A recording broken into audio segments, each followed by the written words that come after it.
Todd Boehly has put across to the Premier League that he would like to see an All-Star game. As you see in America, I see it in football, baseball, basketball. His suggestion would be like North versus South in terms of England.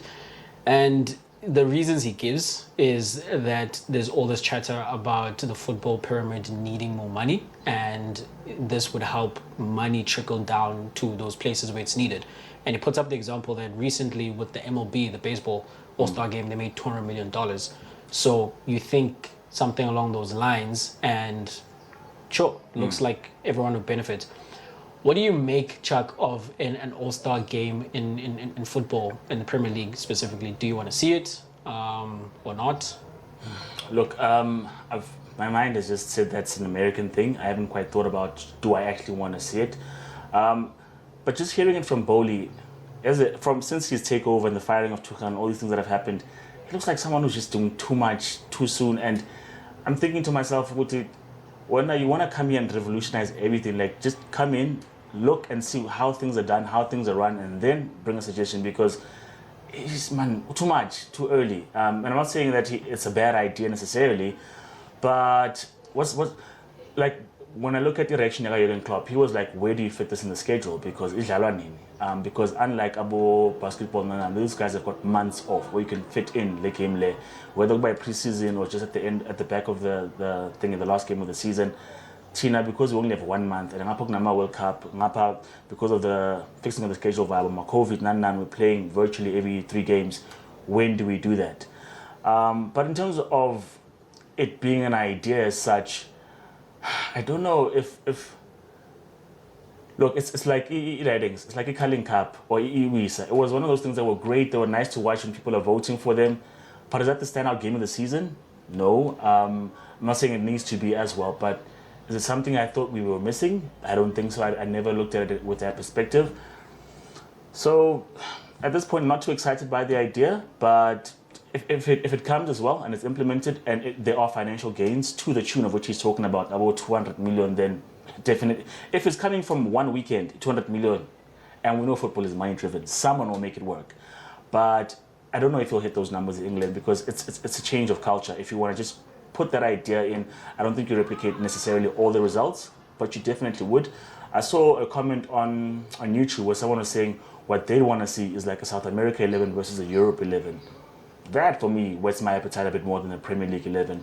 But nakhona angazi izovotwa kanjani to the because of the proposed or mocked up suggestions.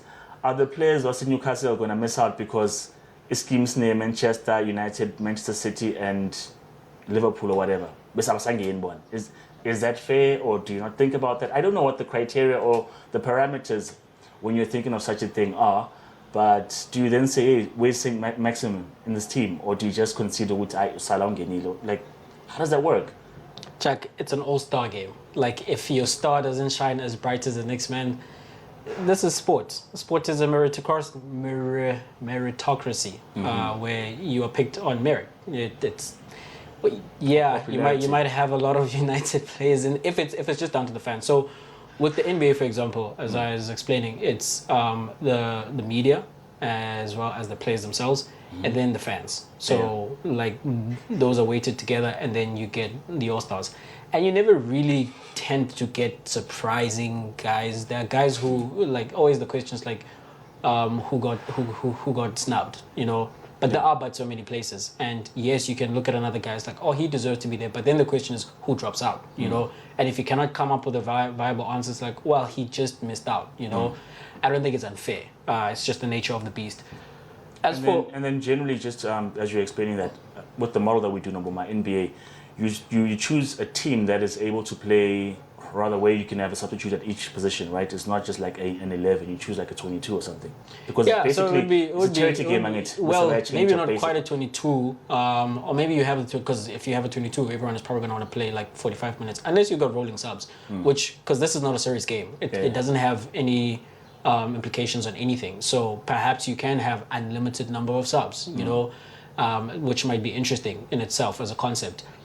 With regards to Todd Boehly being the one who brings this up, man, you've been here for 5 minutes, and and he says he's already suggested this. This is not a thought that he's telling the world, all of us. This is something he's tabled in front of the decision makers. And once again, football does need to pay attention to these American owners because they're here to take over. It's not a coincidence that there is a growing number of American owners. Like when there is an opportunity or there's a gap, it's an American, except for Newcastle, And these guys are gonna band together for some other form of Super League. And when you hear things like this from Todd, that this is a suggestion, it's a veiled threat as well, in my opinion, that if you don't want to move with what we are bringing to the sport, then you're going to be left behind. We are going to move with it, with or without your participation or permission. The other thing that Todd says is he says that it's about time that football adopts some of these things from American sport, which is an interesting comment for me because when you look at the Premier League has done nothing but actually copy things from America. Monday Night Football is an American concept. Fantasy Premier League is an American concept. These are things that, or like the Premier League has looked at in America and it's like, oh, this is popular. Let's adopt it, and it translates for the most part, So an All-Star game would not be out of the norm for me. It would not be something that is foreign to the Premier League, maybe to football, but the Premier League being a breakaway league in itself, this is how they were formed, by wanting to do things differently, by separating themselves from the pack. So it would be something that is that resonates with the spirit of what the Premier League is. Would I want to see it? I absolutely would want to see it, Chuck, because you are gonna have a team where you've got Kevin De Bruyne who's supplying a Mo Salah who's playing next to a Haaland. I want to see that.